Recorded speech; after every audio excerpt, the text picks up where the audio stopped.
Hello friends, সবাই আশা করি ভালো আছেন যে যেখান থেকে আছেন। বাট এই মুহূর্তে আমরা বাংলাদেশে যে আছি, বাইরের দেশের মানুষরা আমাদেরকে নিয়ে কী ভাবতেছে এটা কি আপনি জানেন?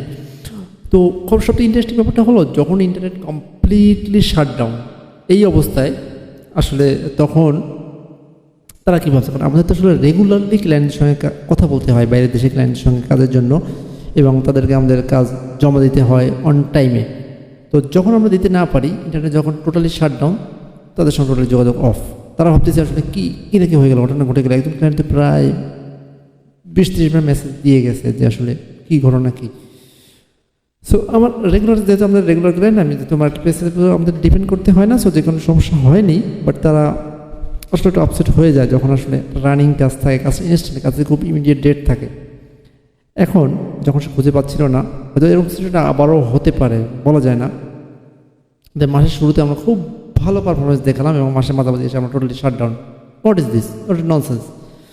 সো সেগুলোতে হোয়াট হ্যাপেন, কী হলো? আমরা বললাম যে না, এটা খুব বড়ো একটা প্রবলেম ছিল, একটা মেজর প্রবলেম। অত কিছু আমরা বলতে যাইনি, কারণ ইট ডাজন্ট কেয়ার তাদের কী সমস্যা, তাদের দরকারটা কী। সবাই দিতে পারে না, আমি কাজ দিতে পারতেছি না, তুমি অন্য কিছু করিয়ে না, বাট এত সমস্যা তারা শুনতে আসবে না।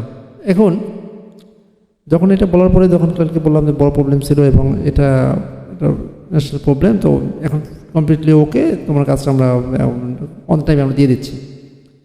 এবং সে আরও কিছু সময় পরে বললো কি, তার ওয়াইফের কথা উল্লেখ করে বললো, সে বললো যে শুনলাম তোমাদের দেশে নাকি অনেক বড় একটা বেশ ভালো চলতেছে।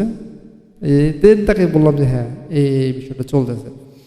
তো দ্যাট মিনস যারা আসলে ফাইন্যান্সিয়ালি ইনভলভ বাইরের দেশের, তাদের এত মাথা ঘামানোর এত সময় নেই আমাদের দেশে কী হচ্ছে কী না হচ্ছে এটা নিয়ে আর কি। হয়তো যারা একটু কেয়ারিং, তারা চিন্তা করে যে এখানে কী হচ্ছে বা কী না হচ্ছে এটা নিয়ে। বাট আলটিমেটলি এখানে যদি কোনো কিছু চেঞ্জ করতে হয়, এখানে যারা মানুষ আছে, বাংলাদেশের মানুষ, আমাদেরকে এখানে চেঞ্জটা করতে হবে। কোনো বাইরের দেশে কেউ এসে করে দিয়ে যাবে না।